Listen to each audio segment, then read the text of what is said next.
Hello, everyone, and welcome to our Authors Online session today, brought to you by Wokingham Borough Libraries. We are delighted to welcome our local author, Gill Mann, whose memoir, A Song Inside, was published last year. Hello, Gill. Thank you so much for being here with us today. We're really pleased to welcome you to this Authors Online session. So to start off, would you like to give us a bit more information about you and how you got into writing? Yes, thanks, Heather. Thank you very much for inviting me to be here tonight. So this is the first time I've ever written an actual book, and the first time I've had a book published, but it's certainly not the first writing I've done. I've written a lot in the past, nearly always from life rather than fiction. I think by nature I'm a memoirist. And my strength, if I have one, is actually in observing the things around me rather than in creating sort of fictional worlds and lives. So at different points in my life, and it has generally been the high points and the low points, I have found myself writing and keeping journals that have sometimes stretched to hundreds of pages. I've always loved language. I've loved exploring words and experimenting with different ways of putting them together and thinking about things like the sound and the rhythm. So I've always actually just loved the act of writing. I've also always found it much easier to express myself with the written rather than the spoken word. So after the death in 2014 of my son Sam, who is of course the subject of A Song Inside, it actually felt very natural for me to start writing. I suppose the difference really between this piece of writing and previous ones is that this time I actually decided to try to find a publisher, and that was a whole new journey for me. I mean, it felt right to start the book actually with that passage because his death was the reason for me to start writing. And I should say that it was never a conscious decision on my part to start writing. It quite literally just happened. We were out in Thailand where we'd gone for Sam's cremation. And I woke up at 4 o'clock one morning. I couldn't sleep. And I just found myself sitting up in bed and reaching for my iPad and starting to write. And once I'd started, I couldn't stop. For 2 years, I just sat and tapped away on it whenever and wherever I could. And what emerged was partly a journal of my grief. It was partly looking back at Sam's life. And it was also a conversation. And I discovered that I was talking to Sam and that I needed to, because I had so much that I needed to try to make sense of, not just about his death, but about the last few years of his life too. So I'll tell you a little bit about Sam. He'd always been a very quirky little chap, very funny, sensitive, a little bit out of control. Liable to say the things that other people were thinking, but knew better than to say out loud. He was always a bit different and saw the world differently from other people. He was immensely lovable, but he was also really quite challenging to parent because he never stopped pushing at boundaries, and he was unbelievably contrary. His default mode was to choose to swim against the tide, and whatever it was that other people in the family wanted to do, he would want to do the opposite. Having said all that, because you could never second guess really what Sam might do or say, he was very sort of enlivening to be around, and he was the sort of person that when he walked into the room, you actually felt it. He just had a sort of energy to him that tended to get things going, and inevitably sometimes that got him into trouble. And when he was about 18, he came downstairs one morning after a night out, and he had a fairly spectacular black eye. And when I asked him what had happened, he looked at me, he thought for a bit, and then he said, "Mum, my light was shining too brightly." And he was right. I knew what he meant, because everything about him at that point was becoming even more extreme than it normally was, and he'd always been extreme. He was a boy who could eat sort of 300 strawberry laces at one sitting, if you allowed him to. But it was as though someone had sort of turned up the dial on his normal character traits, and they'd turned it up to maximum. And there was something just a bit too intense about his energy and about the sort of focus he brought to things. And it was around this time that his behaviour really seemed to shift. It sort of shifted from being a bit different to being really quite odd, or sort of verging on the odd. And actually, the next extract I'm going to read will be from that time of his life. And so, as a family, what we experienced was Sam's behaviour really becoming more and more unusual. And eventually we realised that he was actually experiencing periods of psychosis. And ultimately he was hospitalised, and he was diagnosed with schizophrenia. So in A Song Inside, what I do is I weave together three different strands, really. I weave together the story of Sam's life, the story of my grief as a sort of lived experience, and also this conversation that I was having with Sam. And I don't know how that sounds, because I'm far too close to it all to be able to judge, but that may sound a bit depressing, but it actually isn't a depressing read. I mean, it is painful at times, but I think I'm right in saying it's never miserable. It actually contains a lot of joy, and I think a lot of hope. And people do often describe it as uplifting, and I think that's because it's about family, which everyone can relate to, but more than anything, actually, it's about love. Thank you, Gill. Yes, I have to say I found it extremely uplifting. It's full of pain, but also full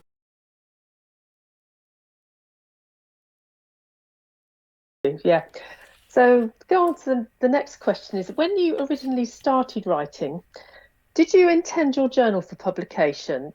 And then how did you go about translating it into a memoir? When I started writing, publishing was very much not in my mind. I was actually just writing for me. And I can see now that there were various reasons that I was writing. I think it was a way for me to make Sam's death feel real. In the early days, I really struggled to get my head around the idea that he was never coming back. I think that might partly have been to do with the fact that he died while he was away from home, and we never actually saw his body. So it was really hard for it to feel real. And I think part of that urge in me, that instinctive urge to write, was my unconscious actually coming into play and recognizing that I needed to find a way to make it real. And so it was a way for me to face Sam's death sort of head on. The other reason I sort of wanted it to feel real and to face it head on was because as a psychotherapist, which is what I've done for quite a number of years, I've often worked with people who've come to see me after some type of loss, and they've sometimes come years afterwards, and they think they've dealt with it. But what we discover during the course of the therapy is that actually they've been avoiding it. And I think that the trouble with emotional pain is that if we don't allow ourselves to feel it, then it will in the end find a way out. And I didn't want that to happen. So writing really became a way for me to process. And it was about processing the past, really, everything that had happened to Sam before he died. but also it was a way of processing my present and what was happening to me. And I discovered actually that I was looking at my grief as a psychotherapist as well as a mother. So I was sort of working through it in that way. It was also a way for me to make a record, and I think I was making a record of a number of different things again. I mean, obviously, some of this is me looking back on it and seeing, sort of analysing what I was doing. But it was a way to make a record of Sam's early life, of all the funny memories and all those sort of quirky moments. It was also a way to make a record of the years of Sam's illness, because in so many ways, those had passed in a complete blur. They were a time of such stress and anxiety for me as a mother and for us as a family that, I hadn't got things straight in my mind at all. And I wanted to get things straight. And also I wanted to keep a record of my grief, which might seem a bit odd, but I felt that I would want to know what those years had been like, because otherwise I think they would have just been a blank. I think I would have had huge chunks that were a blank. But actually, most importantly of all, it was a way for me to spend time with Sam. So, for those first 2 years, really, I was writing for me. And then a friend of mine, very sadly, also lost her son. And this was a couple of years after Sam had died. And she ended up actually reading my journal, and she wrote me a lovely letter afterwards. And she said that it had really helped her, and that she'd felt as though someone was walking beside her, sort of holding her hand. And she suggested that I should think about publishing it, that it might help to make people feel a little less alone. So I started to think about it, and I realised that actually if I was going to try to find a publisher, I was going to have to do a lot of work first, because I was going to have to turn something that I'd written solely for me into a narrative that people would hopefully actually want to read and would want to keep reading. So in order to, really to sort of do that, what I did was I signed up for a lot of creative writing courses. I went on a couple of residential writing weeks. I signed up with a local writing course locally, and that then turned into a writing group. And I learned a huge amount about writing and how to put something together. But also, really importantly, I started to develop a thicker skin, and to be able to cope when my writing was critiqued, because in the early days I found it really hard if anybody said anything, even sort of mildly negative, even if it was constructive. Of course, you don't learn just by hearing positive things. You actually learn by and improve by having proper constructive criticism. So finally, I got to the point where I could start looking for an agent or a publisher, and actually the very first publisher I sent it to did offer me a publishing contract, and I went with that because I felt they were going to let me publish the book that I wanted to. Oh, thank you, Gill. Yes, and I feel that I've been alongside you for part of the journey in our writers group. Yes, absolutely.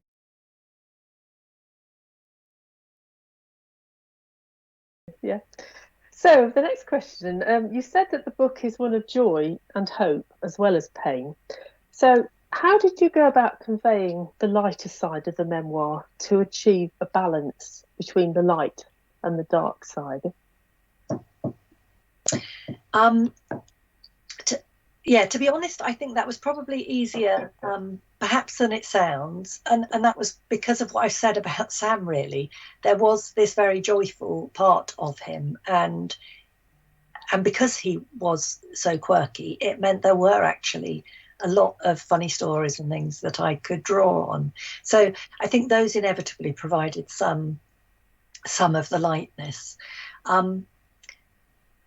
Now, I can't pretend that there isn't a lot of darker stuff in the book, because schizophrenia, it is a devastating illness. I mean, anyone who's listening who knows about it will know that it is devastating, and of course losing a child is a devastating loss. But having said all that, that is not the whole story. I mean, it's not the whole story of my story or Sam's story, because there is so much love in the book, and I think so many people actually who've read it have commented on that and have said that more than anything, to them it was a love story, and I think love is uplifting. So I think that lightens it. The other thing I think is that by the time I actually got to the end of writing it and recrafting it, I think I'd actually found answers to a lot of the questions that I'd started out with about sort of Sam's illness, about whether I could bear the pain of losing him. And actually I'd reached a place where I was beginning to feel that I could move forward. And I say move forward and not moved on. And I think if you speak to any bereaved parent, or perhaps any bereaved person, no one wants to move on, because that implies that you're sort of closing the door on something, and you don't ever want to close the door on a life. But I think what I was beginning to see was that there was a way for me to move forward and actually to take Sam with me.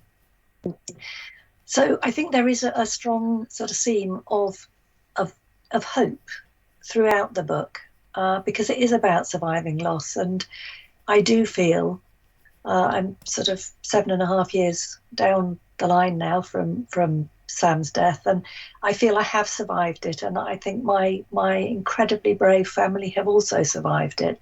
And I know a lot of other people, and some of them may actually be here tonight, who have also survived losing children, and they've done it with enormous grace and bravery. So although this book is very much my story and my version of Sam's story, it is also the story, of lots of other people, individuals and families, who've either survived loss or have lived with mental illness, or have lived alongside mental illness. It was very much in my mind that I needed to find a balance between light and dark, because I knew that if the book was unrelentingly dark, people simply wouldn't want to carry on reading. So so even though there are bits that are hard to read, the relief is never far away. And I think from what other people have said, it will make you smile and even laugh. And because that was Sam, that he could take you from despair to laughter in a matter of seconds. Thank you, Jill.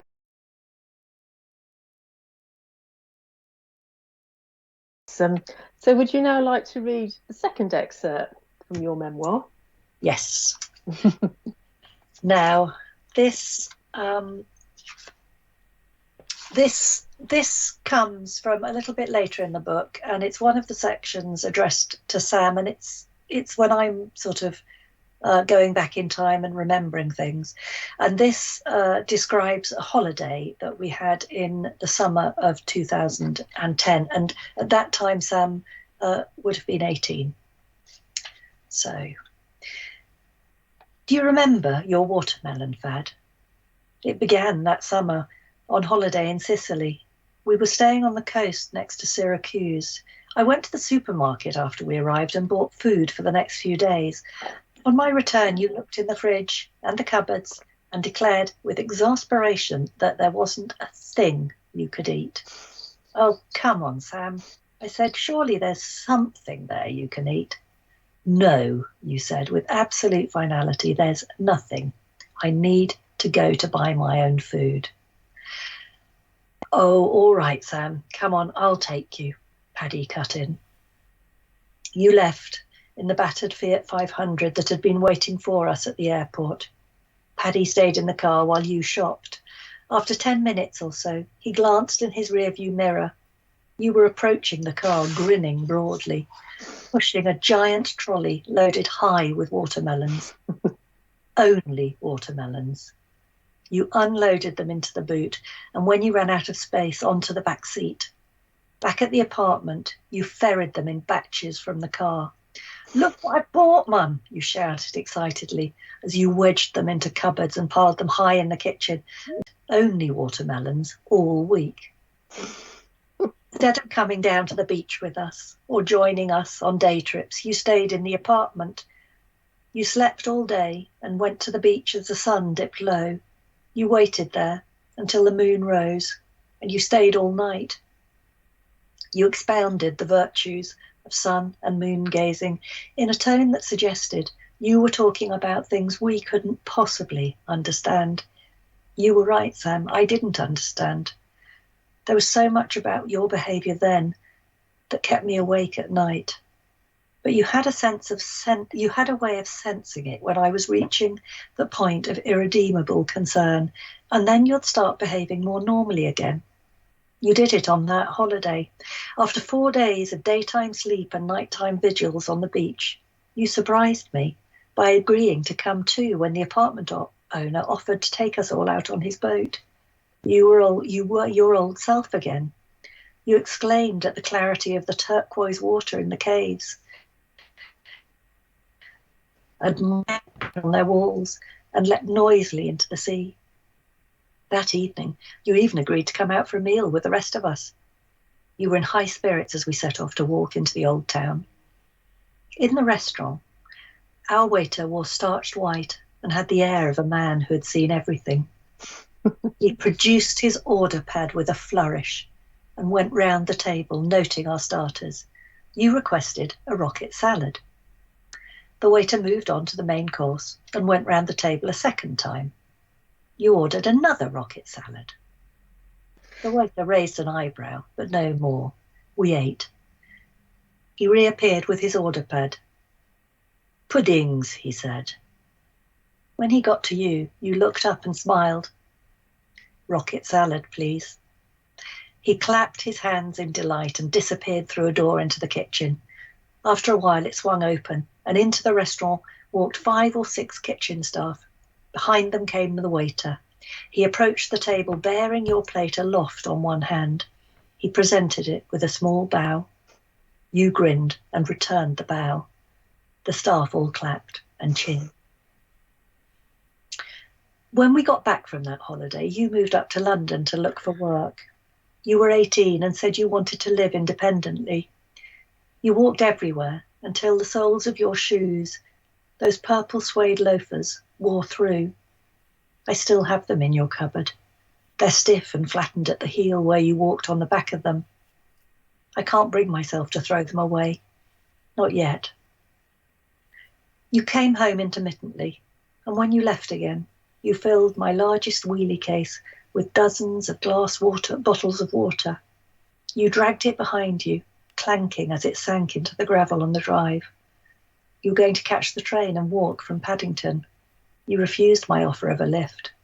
When I asked you whether it wouldn't be easier to buy the water in London, or even order it online and have it delivered, you shook your head as if I were missing some painfully obvious point. You bought yourself an electric earthing mat and a piece of polished zeolite that you wore round your neck on a leather lace. Both were incredibly health-giving, you said. You sat and slept with your feet resting on the mat. Its blue electric lead trailed incongruously from under your duvet at the foot of the bed. It spoke to me of otherness. To you, it was the only way to live. When I came to visit you, we'd always walk to Planet Organic. When I came to visit you, we'd always walk to Planet Organic. It had become the only place you'd buy your food and supplements. You consumed spirulina, that strange powdered seaweed, by the tablespoon. You were entirely unself-conscious about the dark green-black residue it left on your teeth and around your mouth. One day as we walked, you stepped off the pavement to cross the road without looking either left or right. I grabbed your arm as a black cab sped by. "For God's sake, Sam," I said, "you've got to look before you cross." You gently detached yourself, looked at me kindly and said, "But Mum, if it's my time, then it's my time." "But Sam, you're only 18. You've got a whole life ahead of you. Well, of course your time will come, but don't go bringing it forward. You have to take care of yourself. You can't be so fatalistic." You smiled and raised your eyebrows in a way that told me you were an adult now and making your own choices in life. Oh, that's a lovely extract, Jill. Thank you so much for reading that.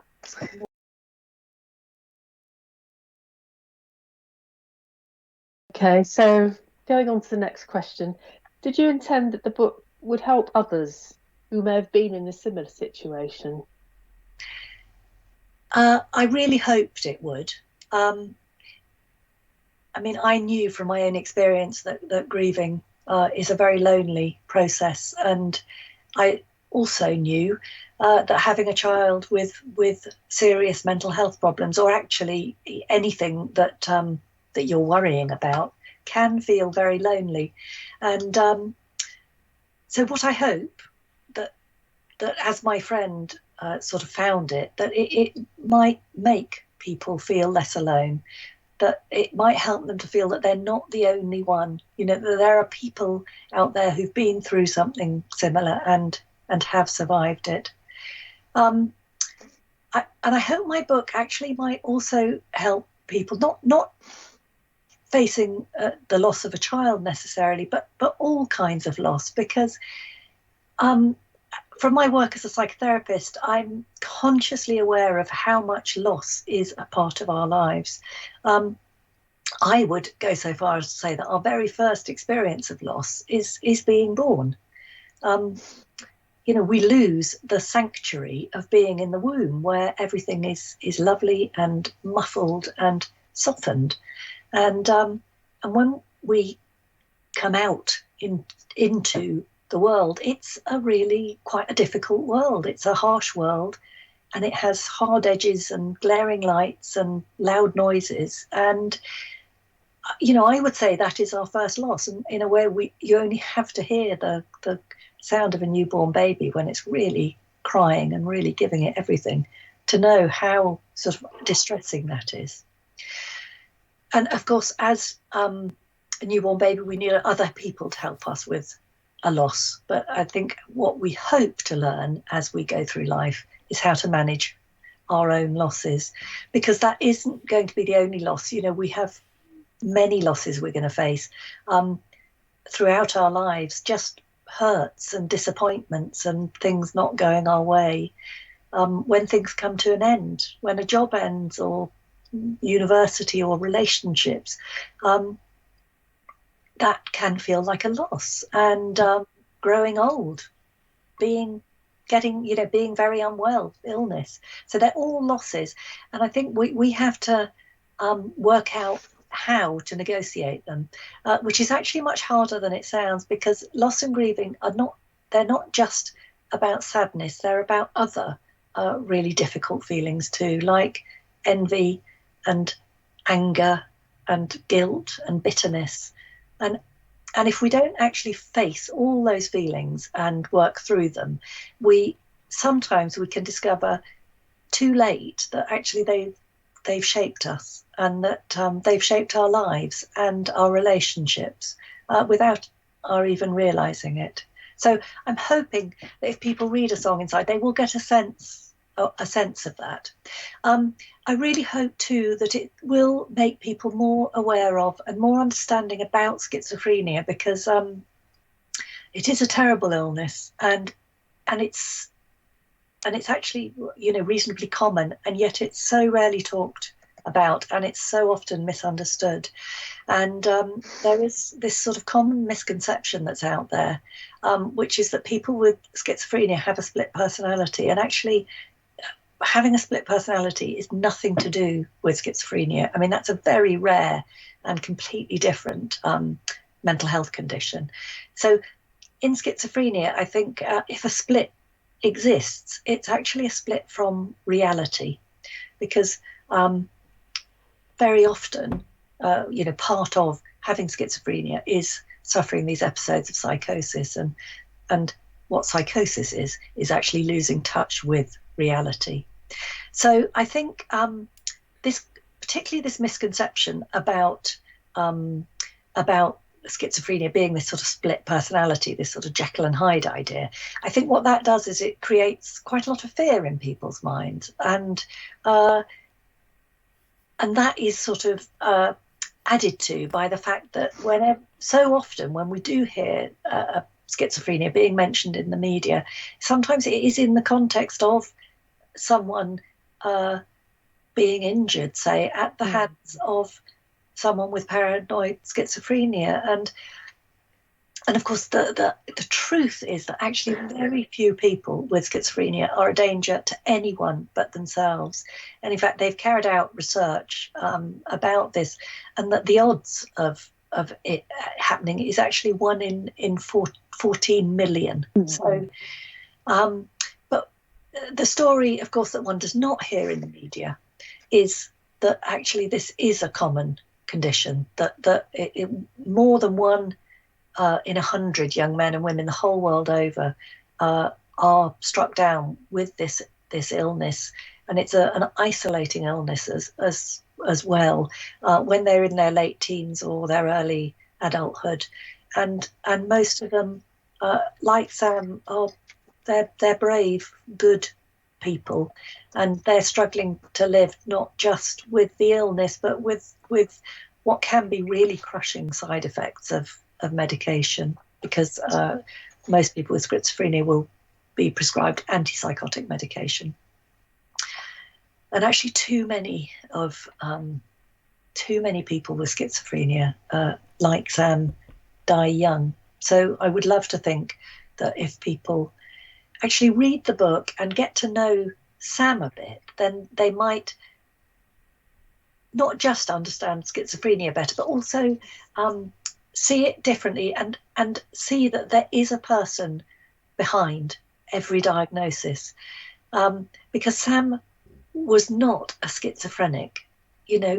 Sam was Sam, and schizophrenia was a very, very small part of the whole person he was. And I should just say that all my royalties, my author royalties, I'm donating them to 3 mental health charities. So I'm hoping actually that might help a little bit too. Sure, absolutely, yeah. So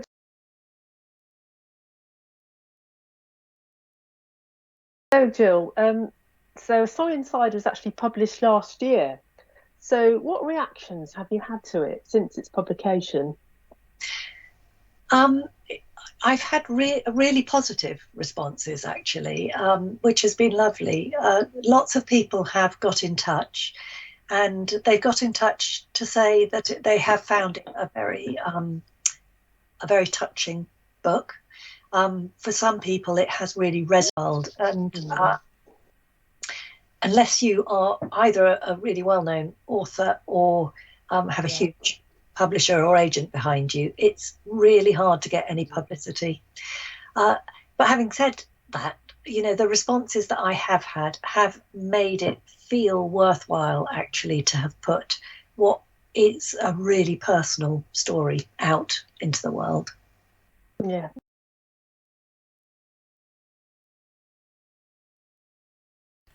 So, Jill, would you say that writing the book was a cathartic experience for you?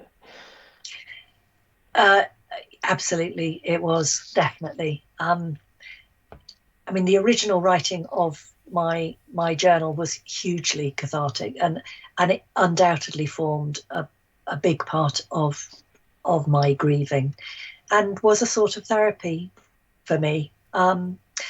And then actually even reworking it into a memoir was also cathartic, because it was a way for me really to dredge through my memories and come up with things that I didn't even know I knew, and that that was a way to revisit all the joy too that Sam had brought into my life and the family's life, and so it was cathartic.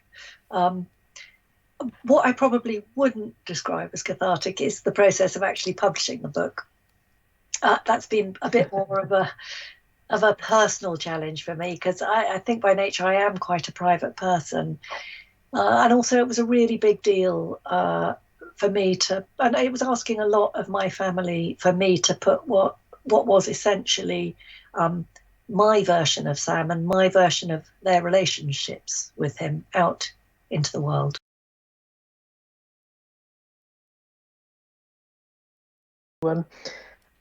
So would you now like to read your last excerpt, Gill? Yes, I will. You'll be pleased to hear that this is a really short excerpt. Well, they've both been wonderful, so. Oh, good. This is just as good. Good.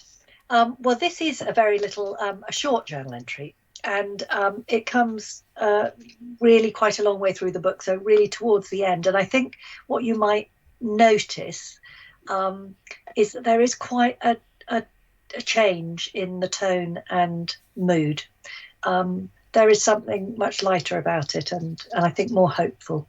So this is an extract from the 22nd of March 2016, which was nearly 2 years actually since Sam had died.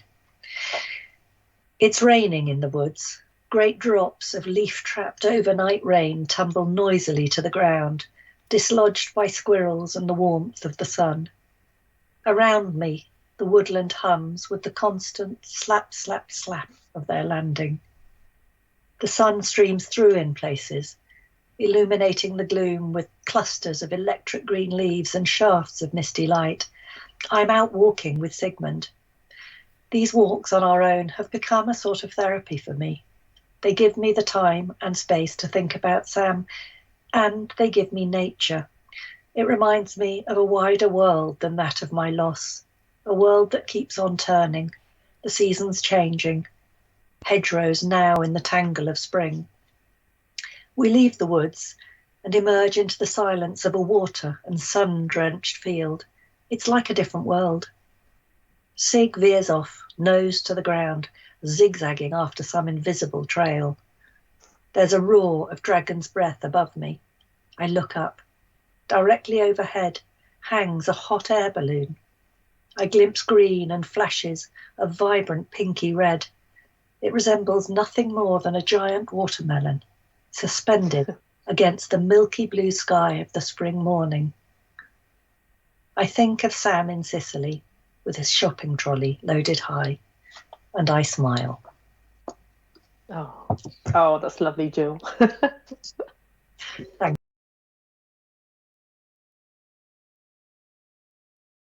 Anyway, so can you tell us something about your work with mental health charities since Sam's death?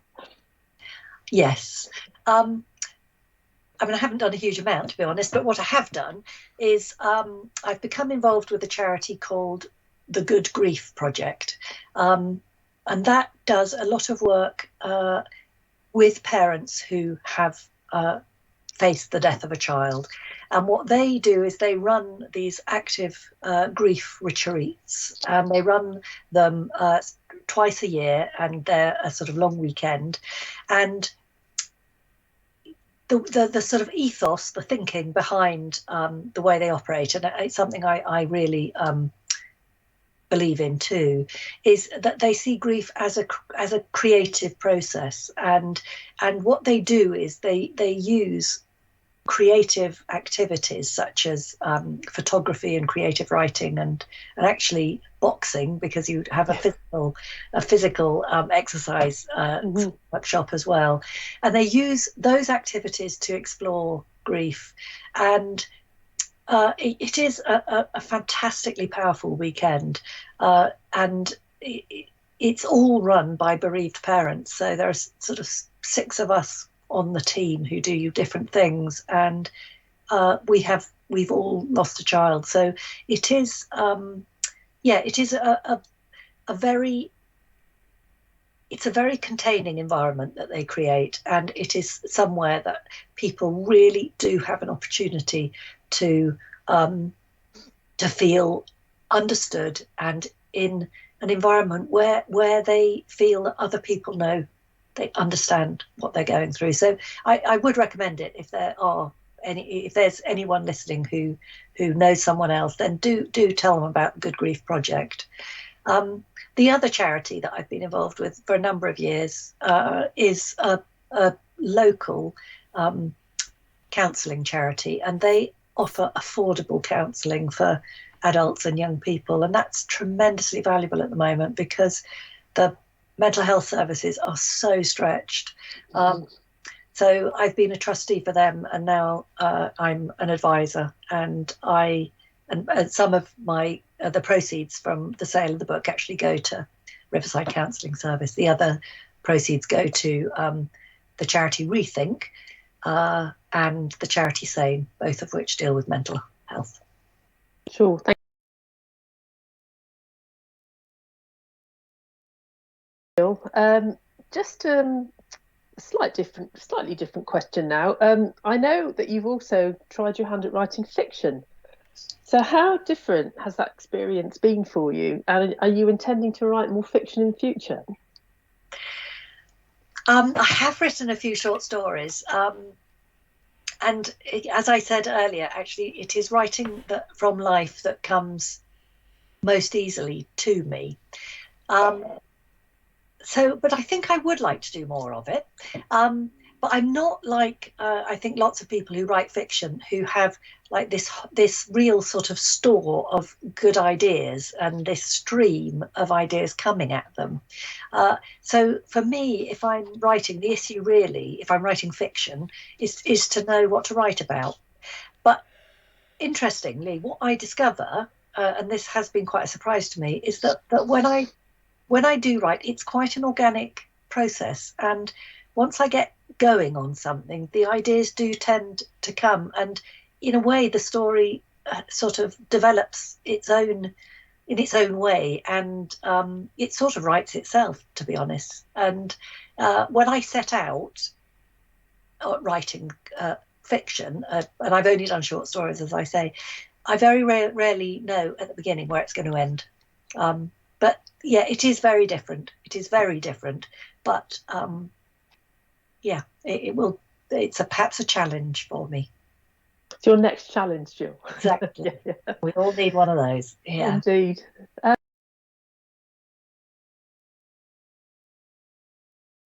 Do you have any particular favourite authors or maybe memoirists whose works you've read that you've particularly inspired you? Yeah. Well, lots actually. But I think if I think back to my sort of reading days, because I think that's where so much of my inspiration has come from. There was one particular book when I was a teenager, which was the book that was that sort of breakthrough book that got me going with reading. I don't think it was particularly on my radar. And when I was about 14, I mean, I'd read books as a child, but when I think I was a sort of young teenager, I read a book called The L-Shaped Room by Lynn Reed Banks. And I don't know whether it was actually a matter of timing or whether it was just because it was about a subject that really spoke to me, or because it was a very human sort of story. But it unlocked something in me, and from then on, I literally just consumed books. I find it quite hard to name favourite authors. That's partly because my memory is absolutely shocking, and when I'm put on the spot, I can't actually think of a single name. But I think it's also because, different books tend to speak to me at different points in my life, and that's true even of different books by the same author. So a book that I can find one book that I love by an author, and then I might hate another one. So yeah, that question. I can agree with you on the L-Shaped Room because I remember reading it as a teenager as well. I think I was. Oh, good. It's a brilliant book, isn't it? It's a brilliant book. Stayed in my memory, definitely.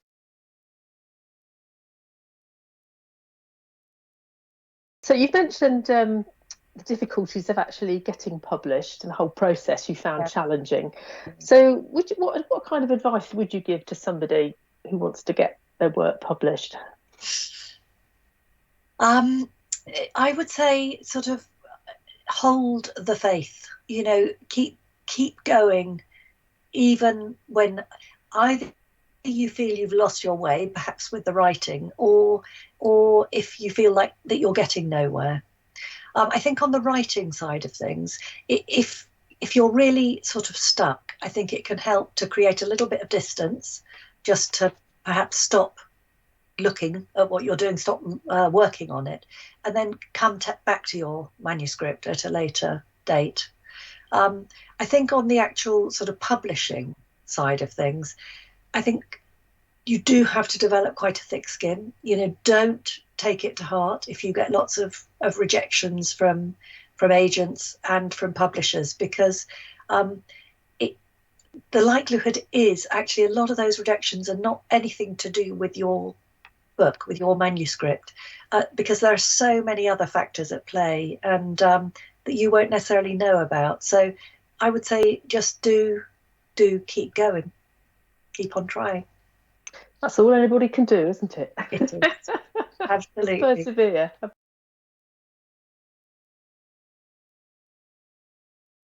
Really, the final question from me before we wrap up is, are you still writing your journal? No, I'm not. And I can't entirely explain that, other than to say that I think probably my heart and my sort of focus is still on A Song Inside. And I think until that, well, I won't ever sort of put that to bed, but in a way, until that has taken a bit more of a back seat in my life, I think it's unlikely I'm going to want to keep a journal. But who knows? Because I may. I mean, the thing about the way I tend to write is it literally does happen. Suddenly, I find myself writing, and that can be either because something amazing is happening, or because something difficult's happening. So yeah, but not at the moment is the answer.